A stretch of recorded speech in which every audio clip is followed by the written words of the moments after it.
And good morning, fellas. Carl, you're there somewhere in the room and you're welcome. You just joined us. And Steve, I want to say to you again that thank you. It might sound a little weird, but for a moment there when that hymn was being played, I love the melody. I think it's an Irish, it probably has an Irish flavor to it, but I actually felt what I would call transported for a moment. It was very restful and engaging. I was really touched by that. So thank you. Um, we're continuing. Notice we got an A behind 260. That's the week A. And I've divided the phrase, it is finished, into two segments. The A portion this morning, the A portion, we're going to be looking back at John's, what John has been showing us in relation to Revelation and the incarnation would be a better way to say it. And so we're going to be looking at the cross in retrospect, what John has been showing us for the entirety. I There have been subjects in my Christian experience, maybe yours, that have been for example, how we become a believer or how we demonstrate discipleship as a follower. I was taught a navigator style of discipleship, but yet when I looked at the New Testament, I didn't see it. And of course, I just assumed that's kind of what we came up with. But we derive our experience from actually how we're taught and what we put back into the text. And follower of Jesus has taken a certain flavor. Um, and of course, that's changed in all our experiences. Um, the whole idea when I was told you need to pray to receive Christ, ask Jesus into your heart. Of course, I believed my superiors, and rightly so. It's a way of expression, but it has nothing to do with what Jesus is talking about in the New Testament, especially as we apply it to Nicodemus. You must be born again. That has a whole different historical twist than what we've induced back into the text because of how we were taught. The cross is one of those. And Bill has already mentioned I was brought into the Protestant tradition, um, actually through a personal decision when I was 19. And of course, the penal substitutionary atonement was the thing, and it is today. But as Bill has brought out, there's a lot of talk about this today, and people are asking the question: is this a good way to think about it? And I'm fully aware that we can induce from our own experiences into the text. We all do it. We're not villains for doing it. We're humans, but we tend to derive out of the text what we put into the text. What we I call them lenses or filters, and the cross is very much a part of that. So it it, it I say, well, what works for you, fine, but how we view the cross dramatically affects how we view God, how we treat each other, um, how we think of ourselves. And that is what we're exploring. And so think of 260, it's verse 1930, it is finished. And there's an A portion. Think of it as a hinge. We're on the inside now. We're going to be looking at what John's cohesive message is leading us to up to the cross. Next week, B, we'll be looking at what is the message from that point onward, and I'll explain that next week. So there's an A and B hinge, and we're in the A portion, John 19:30. And it is the phrase, it is finished. Well, we read the text. It is finished. We're picking up where we were last week. The four women, the young disciple, standing at the foot of the cross. Steve's hymn brought us there this morning. Therefore, when Jesus had received the sour wine, he said, "It is finished." And he bowed his head and he gave up his spirit. How I believe John is framing the cross, my my understanding of the cross, which has evolved over 50 years of history, um, it hasn't been a new development. It really ties into how I have been thinking about the cross for quite some time. But this little diagram describes it in three little words. There is the hymn portion that John is leading us to him, Christ or Jesus, on the cross. Jesus of Nazareth dying for the sins of humanity, the him on the cross. There's the you represented by the people, those outside of your personal being. There is you, and then there is the me. You are there. This, in a very loose and general sense, I use the phrase participatory. It's a participatory view of the cross, and it happens to tie into 1,000 years of church history. Things began to change how we view the cross in the 11th century through Anselm, and most predominantly in the 16th century, John Calvin, who came up with the idea of penal substitutionary atonement. And in this train of thought, it's the cross is viewed as God the Father needs something. Something is not right. So it's God the Father who needs satisfaction. I don't I don't hold that position. I did at one time, but I feel it is revelatory of God's love and human violence, and it comes together, and we're going to be exploring what's the point when it says it is finished. Well, what's finished? If we hold to a penal substitutionary atonement, it's easy. Well, the payment's made, the penalty's paid, I'm free, it's finished. Well, that is definitely one view. I view it with these three words. Um, there is a him aspect, Christ, Jesus, there's the you, and there's the me. And together, we are a we. It is participatory. I am in Christ, and Christ is in me. When John 3:16 comes up, God so loved the world that he gave his son. And it's from the idea that what Jesus is doing on the cross, he's doing for the all of humanity, the we. It is the we of what is framing my thinking and how we approach this text. And it happens to coincide with the New Testament writers, their emphasis that we'll be looking at next week.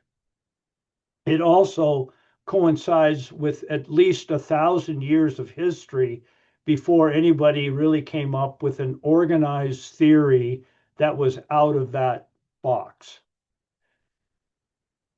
In Jesus, here's an introductory phrase. In Jesus, God does not stand apart from humanity. Boy, every one of these phrases is so loaded with meaning, but I can't just camp here because we got to keep going. But but God through Jesus of Nazareth becomes part of us entirety. Jesus of Nazareth is not a guy wearing a white hat and he interacts with other people who are wearing black hats, especially the religious people. No, Jesus is absorbed into humanity and he becomes us, and it's in our entirety. That is the idea of the incarnation. The incarnation is God entering our human story completely, not to observe it or to fix it from a distance, but to live inside of it, inside of humanity. God loved us so much, he became us. Um, at the cross and the resurrection, John shows us the full unveiling of what has always been true. You know, it's not like during the first century, Jesus and God were having a talk, and God is scratching his head. God the Father saying, God, I don't know what to do. We need to, Jesus, you just need to go down there and fix it. It's not like that. I used to kind of think in those terms, but it's not like that. There was a full participation within the Trinity and a full unveiling through the person of Jesus of Nazareth, the Word becoming flesh. But God's heart has not changed. It has always been the same. God is with us, God is for us, and he's inviting us into his life. I got to move. What John is showing us, there's going to be 5 aspects. I came up with 5 bullet points, summary statements that have a cohesion and a movement that John is leading us up to this moment, which is pinnacle, the cross. And I've lifted texts that I'll read from the Gospel of John that punctuate these various points. So we're going to look at 5 things. Number 1, Jesus of Nazareth shows us what God is like when expressed in human flesh. That is very apparent in the prologue of John's Gospel, and the Word became flesh. John 1:14.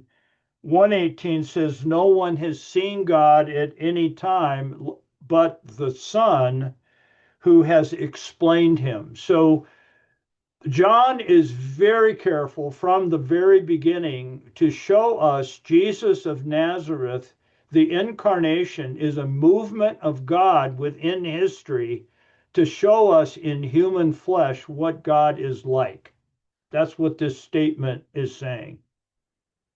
John's entire gospel is built around the idea that Jesus reveals what God is like. Therefore, to know anything about God, it must be filtered through the person of Jesus. This we needed as a human population.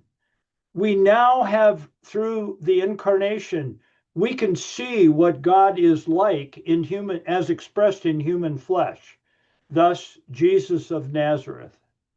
And so for us to understand anything about God, we need to look at the person of Jesus, interpret the remaining portion of the New Testament in light of that, and then look at the Old Testament texts in light of Jesus. Jesus is a central revelation that helps us understand what God is like and what the overarching message of the Bible is to be about. As we observe the person of Jesus, our takeaway is that the God of the universe is benevolent. Now, that is what the incarnation is showing us, folks, is God is benevolent. The scripture says God is love. And of course, we see God being violent. We see all kinds of things within the Bible, but we need a cohesive center to begin with in order to understand those things. And there's reasonable explanation. It's not the Bible. The Bible is a difficult book to get our heads around, and we all read it through our filters. That's why we need to establish a beginning point, and the beginning point that I'm suggesting is that we live in a universe that is benevolent. Um, the cross then is an act of revealing this benevolence of God, that which God has always been. I don't believe God, well, I think God, I was going to say, I don't think God changes his mind. That's a whole subject. But God has always been benevolent, and that is the revelation of who God is. Jesus is showing us that. As we peer, now this is to back off for a minute, but as you and I peer, we might look at what I've said so far as like Sunday School 101, but there is a lot of diversity. There is adherence and there is abuse to this very thing within the church. As we peer into our history in the church movement, in the church, 2,000 years of history, what we can see is both adherence to the idea of being a follower of Jesus as God is revealing him in the Gospels, and we can also quite honestly see ignoring. If we just take a look around and open our eyes and see it, there is respect, and there is ignoring. Both are in the church. Number two is the cross is revealed in John's gospel as glory. John 12:23 through 24 says, "The hour has come, the Son of Man," referring to himself, "is to be glorified." And then he ties in verse 24 that statement to the grain of wheat that falls into the ground. There's a correlation there I'll talk about. Later in John 17, "Father, the hour has come, glorify your Son." So when Jesus, especially from John 12 on, as Jesus is talking about the cross, he's talking about it in terms of glory. And so we're going to do a quick deep dive into that. John never uses the word anything that has to do with appeasing a divine need. It's not there. And so there is no appeasement language that the Father needs to be satisfied. So the Son is going to go through this horrific situation to satisfy the Father's divine need. Rather, Jesus uses glory language. It's a different frame of reference. Jesus' use of the term glory means, the word glory, that which has weight, substance. That's the core, especially going back into the Hebrew. The glory of God could be in the Old Testament, the weight, the substance of God, the very truth of what actually exists. It's that which is actually true versus that which has been manufactured by human construct. It is the truth, not a distortion. It's truth versus distortion of the truth. Think of glory as a full demonstration of what is true. This is what is true. We're seeing it right before our eyes in the pages of the New Testament. Jesus explains glory. He explains it, or he illustrates it in John 12:24 as the grain of wheat which goes through a process in order to multiply itself in life. And this is it. This is it, guys. This is it. The grain of wheat must die, and through that dying, that letting go, there is life that is created. That is his illustration, and there are parallels with other ideas. This is what expresses what is true. This is true. This isn't just a religious aside. This is reality. And Jesus is in concert, in alignment with this reality. The grain of wheat is going to die, and through that, there will be much life. Now, the mechanism is where we have numerous ideas of the mechanism. Bear with me. This is why the cross is seen as glory, because it's a pinnacle moment in time, and it's the demonstration of that which actually exists. We're seeing reality here versus a distortion, and this reality leads to life. It happens once, it happened once, and it can happen every single day.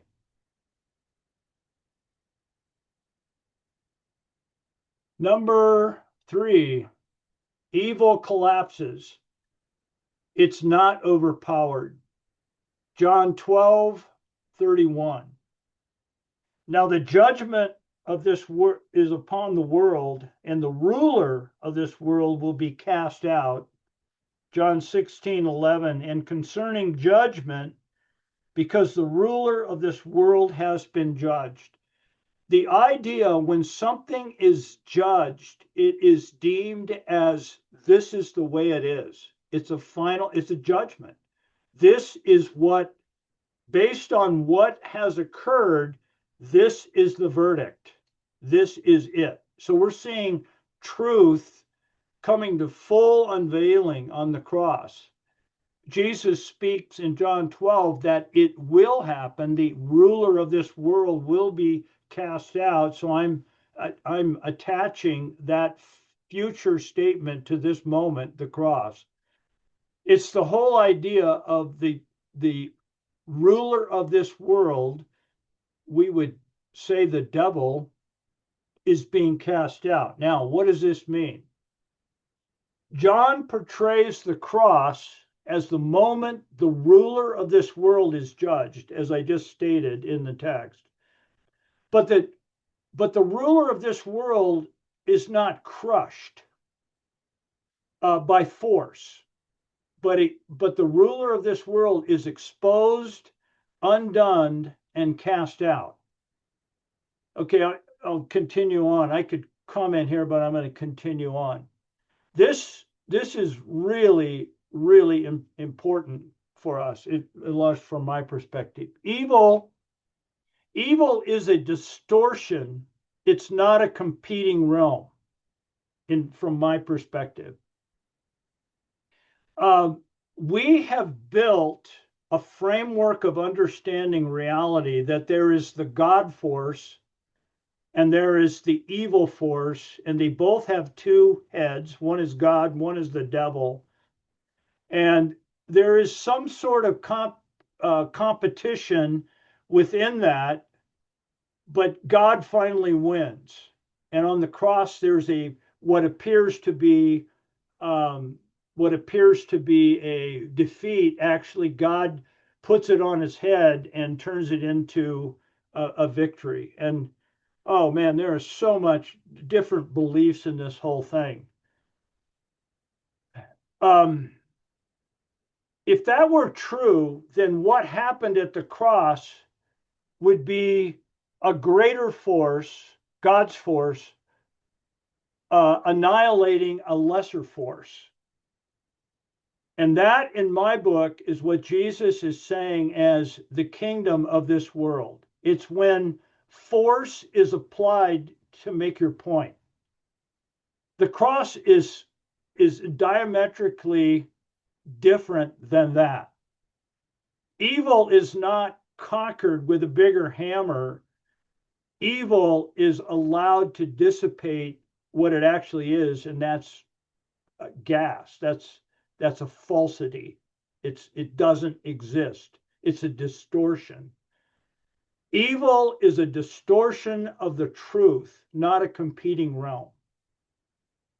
You don't have these two forces. And I think that is what's been a major problem in our thinking in the church, is this dualistic way of thinking about everything.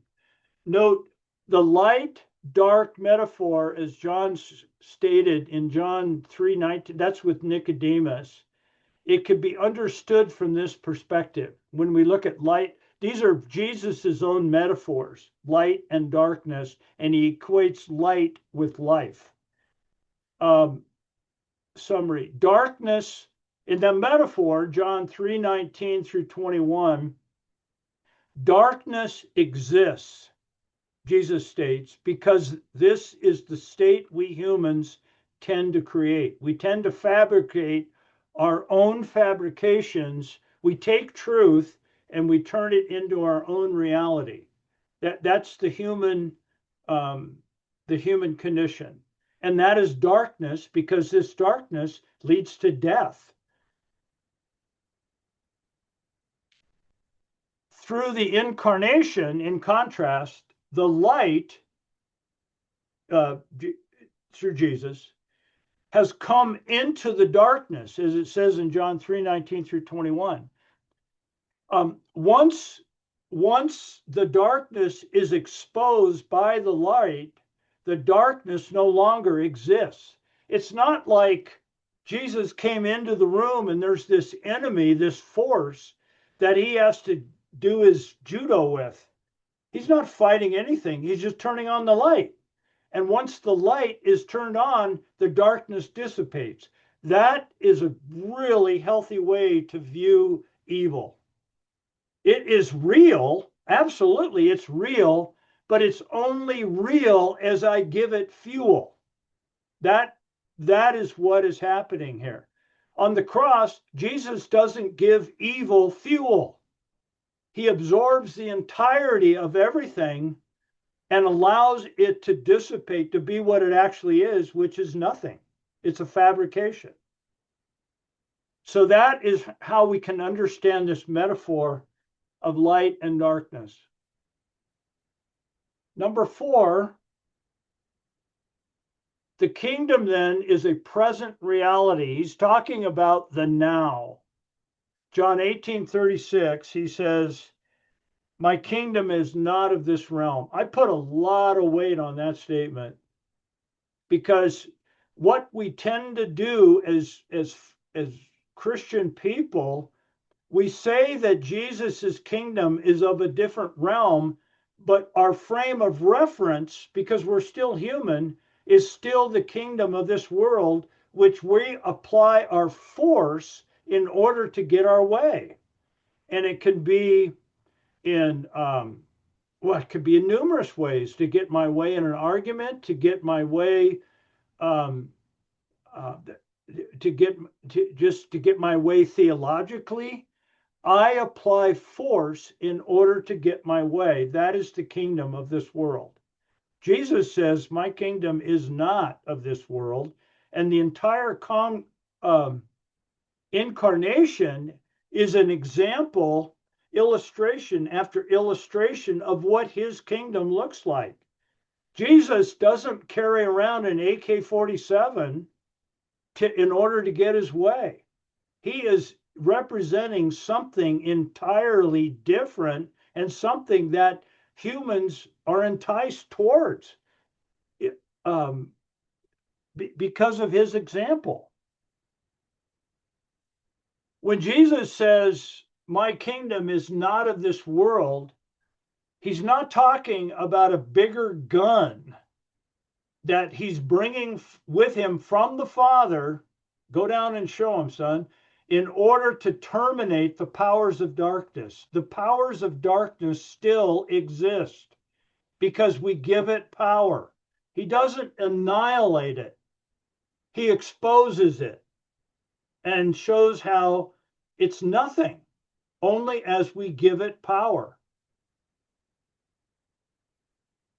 Rather, he's talking about the reality which has always existed. God has not changed, but has and is constantly suffering distortion through the human involvement. We take reality as humans, part of the human condition, and we turn it into our own purposes, and that is the avenue towards darkness and death. And it's just part of our nature. We see it first in Genesis chapter 3. Now, here's an example of what I'm saying. I think I did not research the numbers here, fellas, so bear with me. But I think this is mostly true. That I talked to a guy, I see this all around, that I see this everywhere. I've experienced in my own life. People in mass, especially the emerging generation, are turning away from the church, not because of Jesus. I've had numerous conversations in the last 6 months with people, young people who are outside of church or they used to go to church. They have no problem with Jesus at all.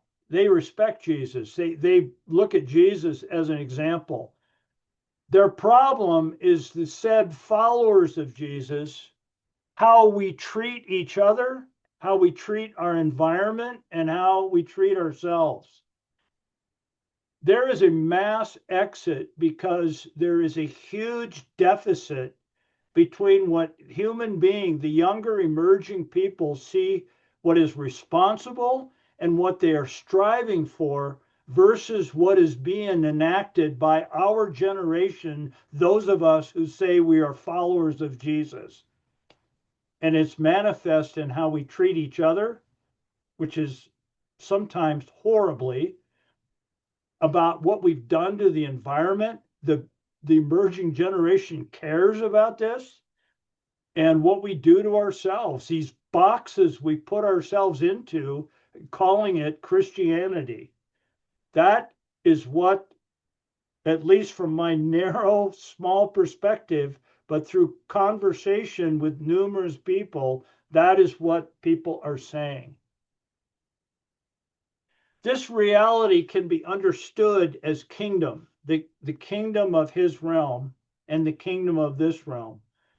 And the way to think about kingdom, rather than Camelot, think about kingdom as an organized center of how all experience is interpreted and lived out.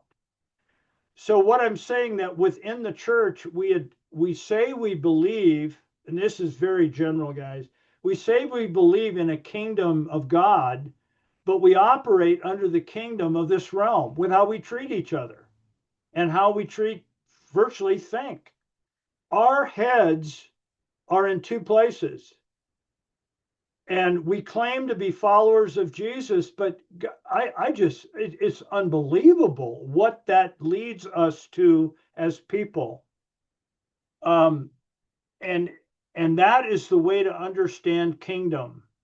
Kingdom is a central way that I operate and organize my thoughts, and I live out of that. It's a realm. And Jesus is saying that his realm is entirely different, which he demonstrated. John 1, 4, and 5 can be read from this perspective where, uh, John lays it out from the very beginning, this word of creation, this word that maintains everything at all times. And he says, and he equates the word with light, and he says the light shines into the darkness, and the darkness does not comprehend it. That is the way to see light, darkness, and life. We could add the word death. If we equate light with life and darkness with death, we'd be on the right page. It's an experiential. We're talking about the here and now. We're not talking about a future reality. Surrender is the path, number 5. Surrender is the path to life. There's the word life. John 10, 17 through 18. Jesus says, I lay down my life.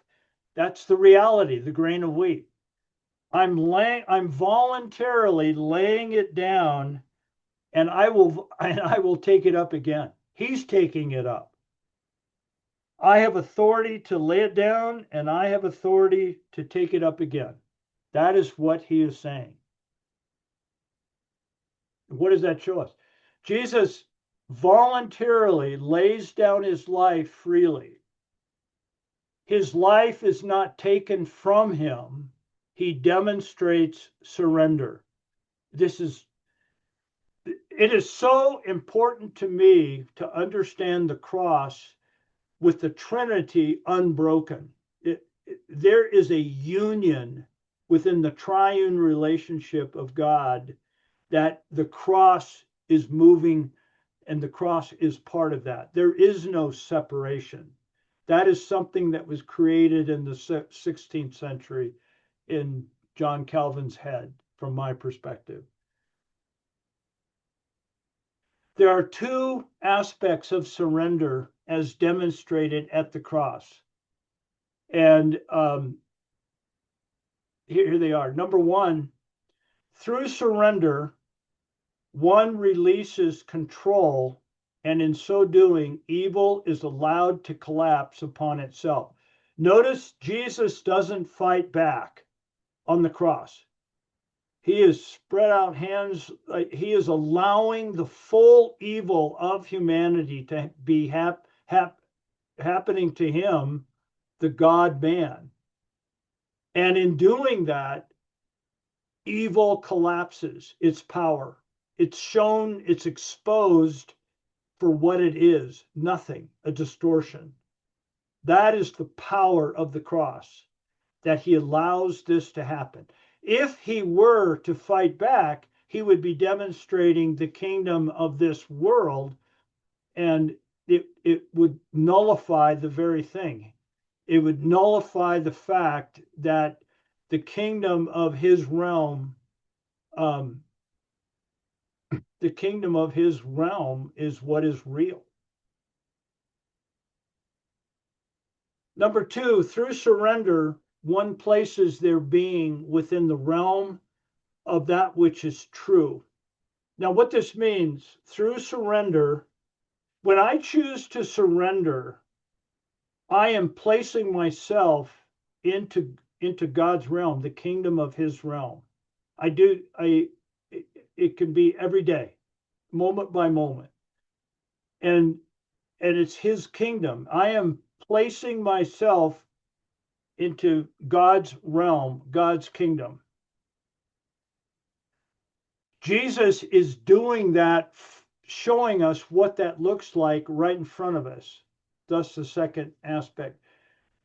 And I'm switching between Jesus and us experientially, because we are being drawn into this same thing. He is showing us what it looks like. We are being drawn into the same reality. We, or Jesus, allow the outcome to rest in God's hands. Into thy hands I commend my spirit. He's, by faith, he's commending his outcome, his future, into the hands of God. Every time we enact faith, we surrender to my own need for control, to be right, whatever might be in my head, to maintain control. When I surrender that, I'm placing myself into the hands of God, something bigger that I happen to believe in. And we call that faith. By faith, we exercise this because we believe, this is at the core of our belief. We believe that if there is a death, a letting go, then new life can happen. It's not that I created it. I look to something bigger. We call that bigger God, and that something different can change. That is it. That is the grain of wheat that falls into the ground and dies, and every time it does, it bears fruit. That is the reality that Jesus is talking about.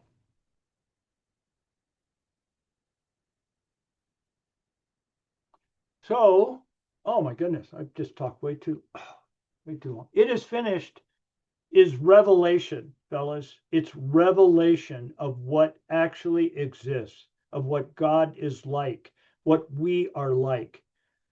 The cross reveals the extent of God's love for us all. This is a summary slide. Jesus stated earlier that there is no greater love than when one lays down his life for his friends. John 15:13. The cross also reveals, there are two aspects. The cross also reveals the collapse of sin when sin is not fed. Evil and death. Sin collapses when it's not fed. It's only powerful as I give it power. And that's true of Jesus. If he would have given evil power, it would have nullified everything, but he didn't give it power. And the cross ultimately reveals the core reality governing what it means to be alive today, as 1 Corinthians 15:13 states so succinctly. This is really good if you think about it.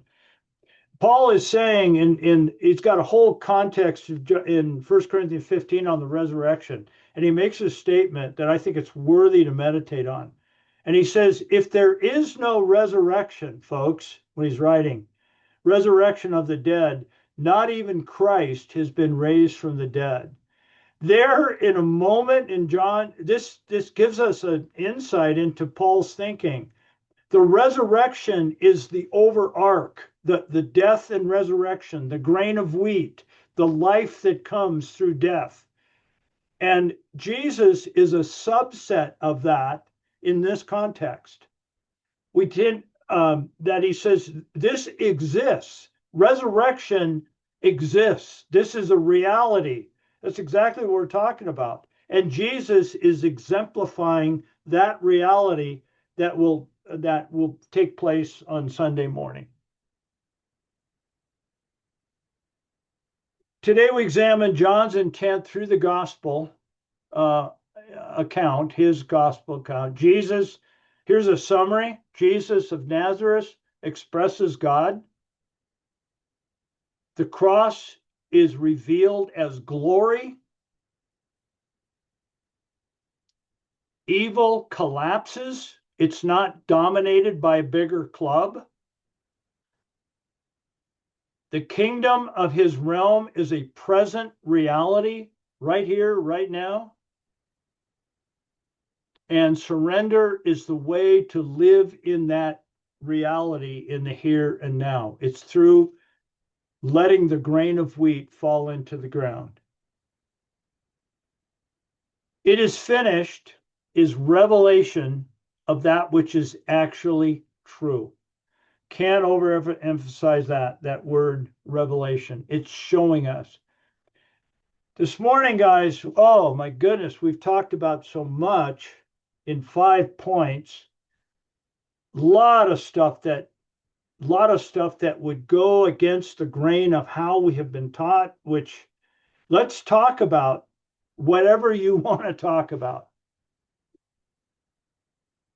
We got about 10 minutes. Well, as usual, I'll be first at the buffet line. Want to get that salad. Well, one of the things you learned in Christian speak as you became a Christian was that Jesus went to the cross so we didn't have to. Yeah. That he took our place on the cross. Yeah. This says, no, he leads us to the cross.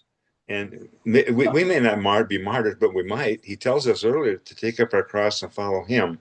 So it's like, this is where you got to go. And basically what you have to become is an evil sponge. You have to suck it up. And not you come in evil spread all over the place, and you come in like a sponge and you clean everything up and take it onto yourself. And God says, I'll take care of what to do with it.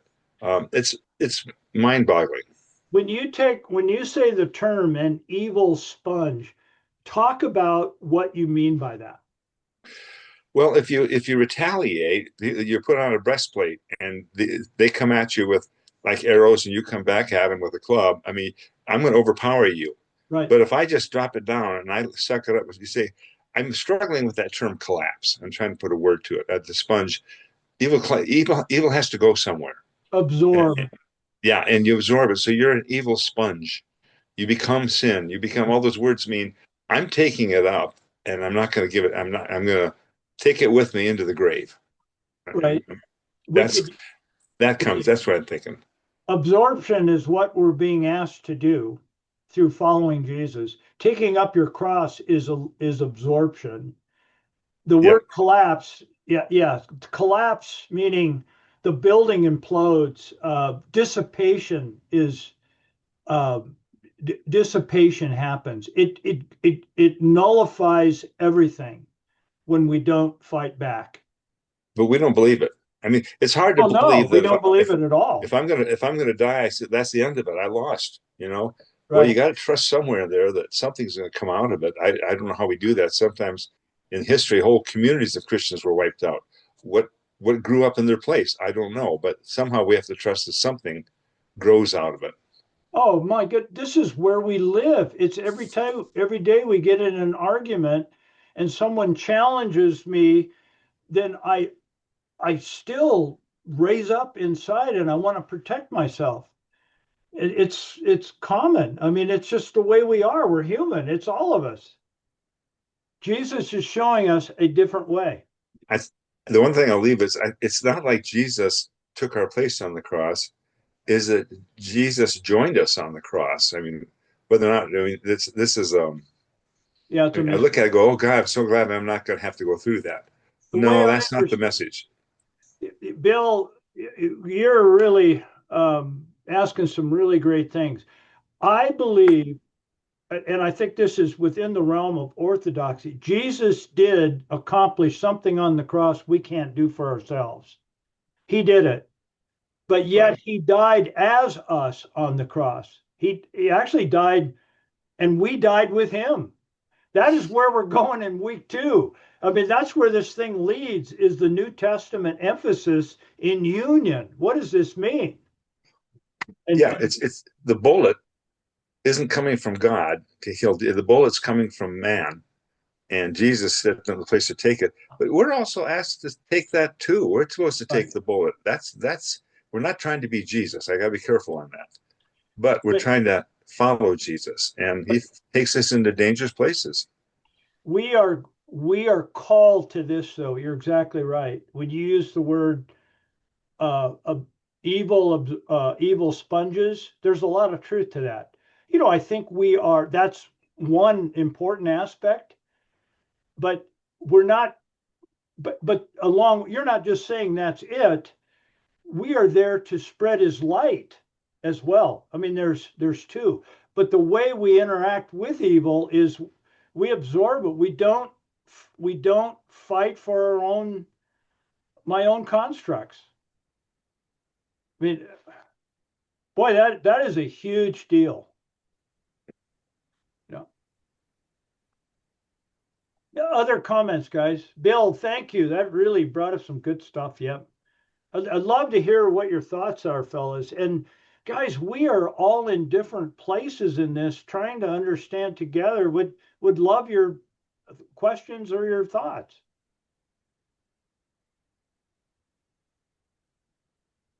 It's a sense in what you've been bringing up, Bill. It's not the way of the cross is not a real popular message because it is one that sort of says come and die or come and be a sponge to mop up evil. Um, and it's sort of hard to imagine one of those evangelistic booklets saying, hey, why don't you join us, come and die. um, yeah, there's just so much to chew on here, really. The other part of it for me that you know sin collapses as I give it power, and the human the human condition is to give it power. And I guess maybe this is somewhat where the cross comes in, is the cross reminds me, well, I guess I'm not sure how do I gain that power in a sense that says I don't give it power? How do because my human tendency is to give it power, Right.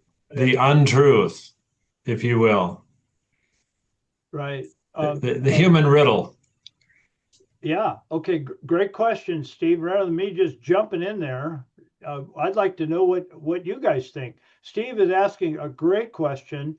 How do I how do I not give evil power?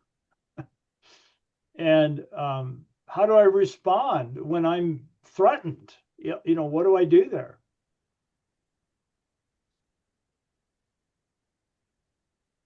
Great question. Thank you, Steve. Any comments?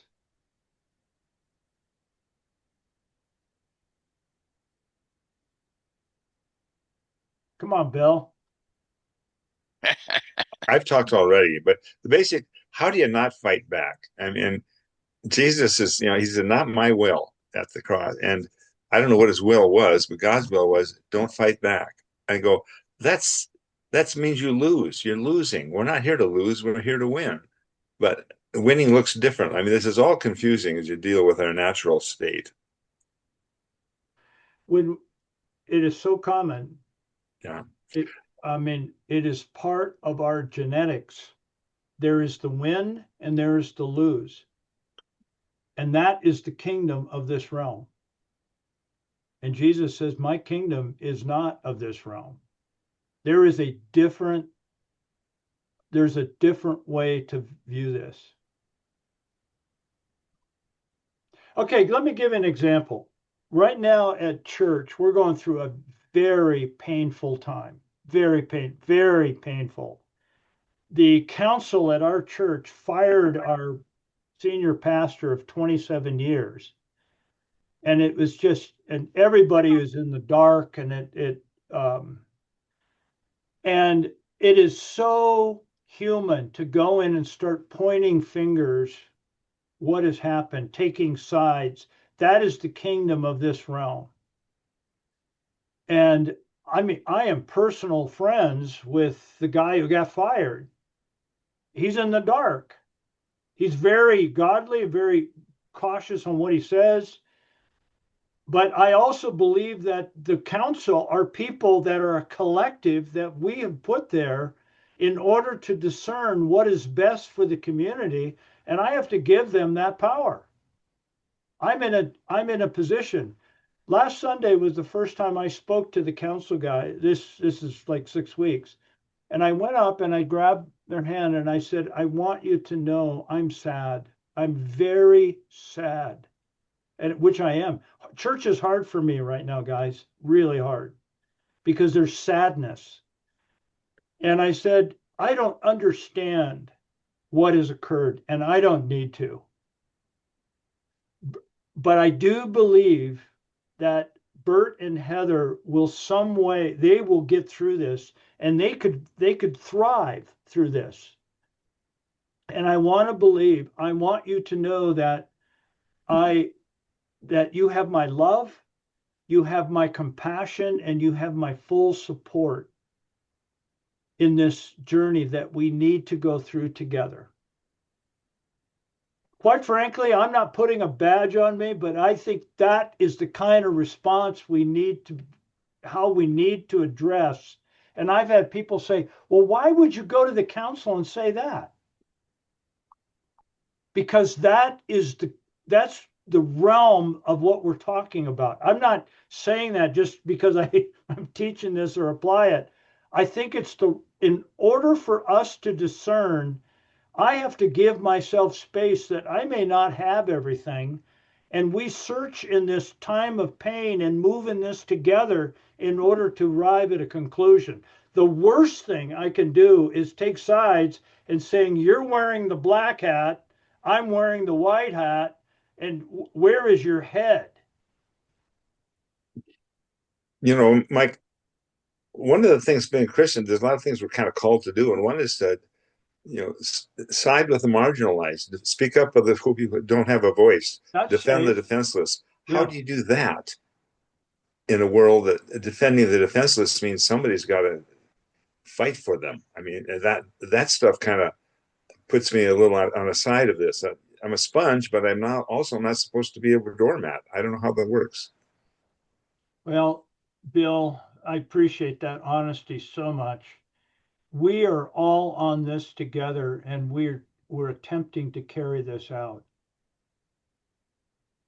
Yeah. I hope I can do this quickly, Anna, because I know our time's almost up.